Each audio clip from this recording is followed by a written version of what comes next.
আপনারা হয়তো এখন স্মার্ট টিভিতে ঝকঝকে ছবি দেখেন, কিন্তু জানেন কি প্রথম এই জাদুটা দেখতে কেমন ছিল? আজ আমরা ফিরে যাব সেই সময়ে যখন প্রথম টেলিভিশনের জন্ম হয়েছিল। বন্ধুরা, আমি তরিক আছি আপনাদের সাথে। চলুন সেই বিপ্লবী আবিষ্কারের ইতিহাসটা জেনে আসি। দূর আকাশে তারাদের মতো মানুষের মনে সবসময় নতুন কিছু দেখার ও জানার আকাঙ্ক্ষা লেগেই থাকে।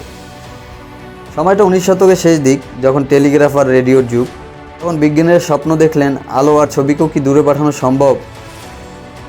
এই স্বপ্ন দেখার মধ্যে একজন ছিলেন স্কটল্যান্ডের এক তরুণ, জন লগি বেয়ার্ড। জন লগি ছিলেন একটু অন্যরকম। দারিদ্র আর অসুস্থতা ছিল তার নিত্যদিনের সঙ্গী, কিন্তু তার মাথায় ঘুরত অদ্ভুত সব চিন্তা ভাবনা।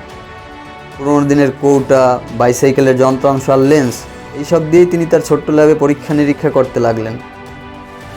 দিনের পর দিন, রাতের পর রাত জেগে তিনি চেষ্টা করতেন সেই অসাধ্য সাধন করতে।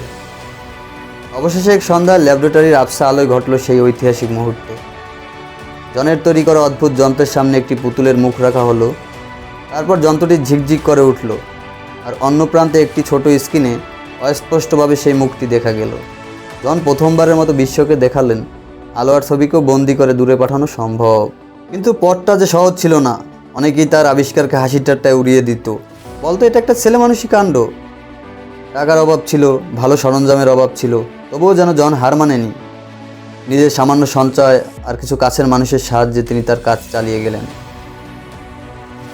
অবশেষে 1926 সালের এক শীতের সন্ধ্যায় লন্ডনের রয়্যাল ইনস্টিটিউশনে তিনি প্রথমবারের মতো জনসাধারণের সামনে তার টেলিভিশন দেখালেন।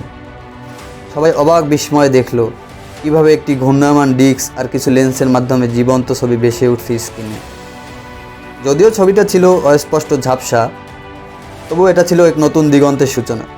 এরপরে এলো সেই ঐতিহাসিক সম্প্রচারের দিন। 1928 সালে আটলান্টিকের ওপারে আমেরিকা থেকে ব্রিটেনে প্রেরিত হলো টেলিভিশন সংকেত। বিশ্ব দেখল যে না, এটা সত্যিই সম্ভব। এরপর বিবিসি জনের প্রযুক্তি ব্যবহার করে পরীক্ষামূলক সম্প্রচার শুরু করলো।